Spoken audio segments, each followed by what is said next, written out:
Earlier in the show, we brought you the story of the Sally family and their struggle to get back into the dairy business. Neil Melancon now joins us with this week's Bottom Line and tells us it's not just one family struggling in the dairy business. The Bottom Line is brought to you by the Cotton Board, strengthening the fiber of our industry. All the best products seem to come from dairy, don't they? I mean, who doesn't love cheese, ice cream, and of course, butter? That consumption here in the U.S., though, has had an impact on prices lately, with the good stuff going up while the all milk price has remained fairly flat. For dairy producers, that means they're watching the price at the grocery store go up. At the same time, their checks are remaining the same or even go down. That's why families like the Sallys are looking to vertically integrate. Those folks who can sell the finished products can help offset the cost of keeping all those cows.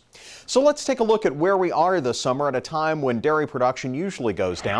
The good news is that production overall is up more than 4% above where it was last year. In addition, the USDA is showing an increase of another 100 million pounds in 2015, which should bring prices down, right? Well, milk prices, yes, but not so for butter prices. As you can see here, imports are up and exports are down. That's because of butter. Our domestic prices are higher than the world market, and as such, it's bringing up prices almost single-handedly for all milk products.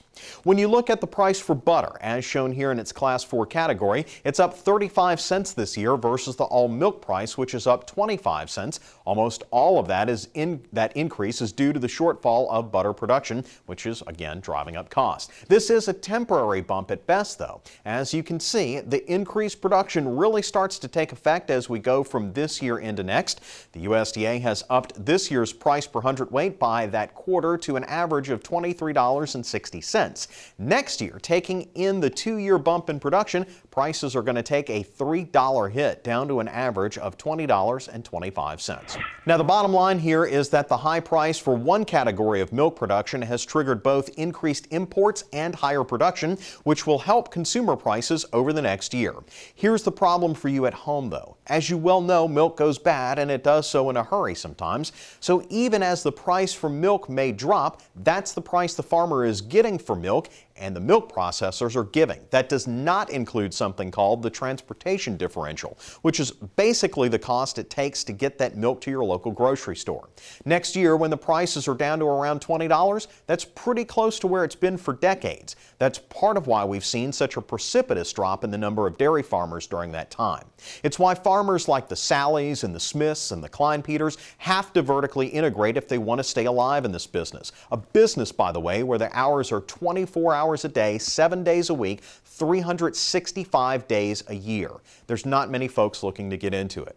When they're gone, when there's no more dairymen left in Louisiana, it's you, the consumer, that will be paying $5, $6, $10 a gallon for milk and more, because when it's having to be trucked in from New Mexico and Wisconsin, you have to take the price you're given or milk your own cows. We've seen the power of consumer demand for local products time and again. Look for that local milk grown fresh and milk products and buy it. You'll be happy you did.